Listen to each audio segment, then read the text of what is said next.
So hello everyone, welcome back to my channel. তো আগের ভিডিওতে তোমরা দেখতে পারলে যে পুজোর জন্য বাজার টাজার করা হলো, সবজি বাজার। তো আজকে হচ্ছে আমাদের বাড়িতে ছিল গণেশ পূজা।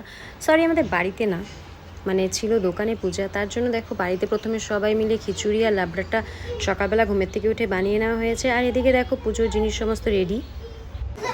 সো দেখো আমরা এখন রেডি হয়ে গেছি, তো এখন বেরোয় যাব। ওই যে আমাদের পণ্ডিত, তো আমরা এখন বেরোবো, সব রেডি। খিচুড়ি লাবড়া বানানো কমপ্লিট, তো এখন বেরো যাব। তো চলো ঝটপট বেরোয় যাই। দিচ্ছি। কোথায় যাবে? কি আছে বলো? গণেশ পূজা বলো। গণেশ পূজা। চলো। দাঁড়ায় পারতেছে না, বুঝছো, অসুবিধা হইতেছে।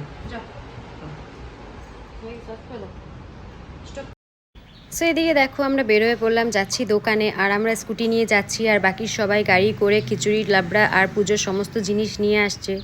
আর আজকে মর্নিংয়ে কিন্তু একদম এরকম রোদ ছিল না, বাট দেখো যেই টাইমে আমরা বেরোচ্ছি এই টাইমে কিন্তু প্রচণ্ড একটা রোদ পড়েছে, কি বলবো। আর তো ভাবিনি যে মানে স্কুটিতে গেলে এতটা অসুবিধা হবে। আর মানে কি বলবো, ভীষণ রোদ লাগছিল। আর হেলমেটও নেইনি, আর মেয়েও সামনে দাঁড়িয়ে আছে, ওরও ভীষণ রোদ লাগছিল। উপায় নেই, বেশি দূর না দোকানটা, তার জন্যই যাচ্ছি এভাবে স্কুটি করে।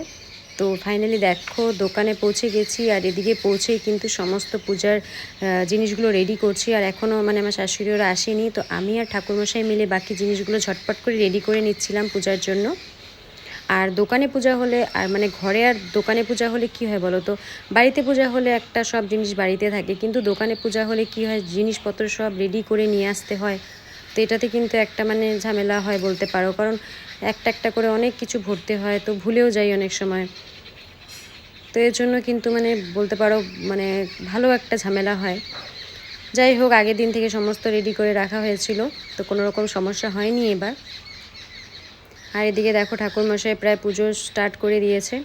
তো এদিকে গরমের মধ্যে ফ্যানটাও অফ করে রাখা হয়েছিল, কারণ ধূপকাঠি বা প্রদীপগুলো জ্বলবে না হলে।